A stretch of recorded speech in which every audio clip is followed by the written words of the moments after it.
Good evening. New at 11, a Franklin County prosecutor forced to dismiss a drug case, and dozens more could be at risk. Good evening. I'm Mike Jackson. I'm Colleen Marshall. Thanks for joining us. Those cases were all investigated by former Reynoldsburg police officer Ty Downard. Downard was one of two inmates from the Delaware County Jail who died over the weekend. He was found hanging in his cell. The sheriff says it was suicide. But the controversy lives on. Downard was accused of stealing confiscated drugs and selling them.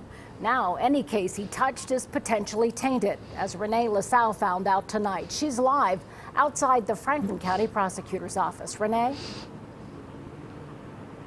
Yeah, Colleen, dozens of Downard's drug cases now at risk after he was arrested, charged federally with possession with intent to distribute. Investigators say that they tracked him with heroin, cocaine, marijuana, even Percocet. Now, the prosecutor's office says it has already dropped one case because Downard was the detective who seized the drugs. Many more could soon follow.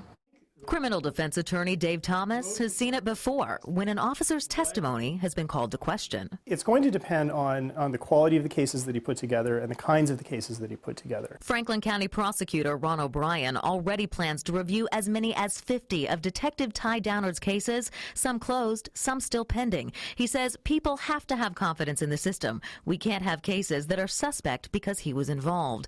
O'Brien is already dropping charges in the State versus Mark A. Smith. He says that could be the first of many. Speaking to us via Skype, Downard's defense attorney, Sam Szymanski, says he planned to defend his client to the fullest. He was as fine an officer as I've ever met. He says now that his client is deceased, his defense is over, and he has faith in the prosecutor's review. I have confidence in is Mr. O'Brien's commitment to doing the right thing. And his commitment to serving justice as he always has. Thomas says how many are dropped depend on if the cases are strong. In a perfect world, every narcotics case, every drug conspiracy case is going to be built on lots of evidence, not just the testimony of one police officer. Now, Franklin County prosecutor Ron O'Brien says he's spoken with the FBI, with the Reynoldsburg police chief, even with the U.S. Attorney's Office, and all agree that many more charges in drug cases are likely to be dropped. Reporting live from downtown, Renee LaSalle, NBC4. Thank you, Renee. Now, it could be weeks before we know for sure how a second Delaware County jail inmate died this weekend. The initial report shows Rihanna Felicia had recent medical issues and died at the hospital. The sheriff says the jail was fully staffed and employees did their best to treat Felicia. Her death is not related to Downard's suicide, and both deaths are still under investigation tonight.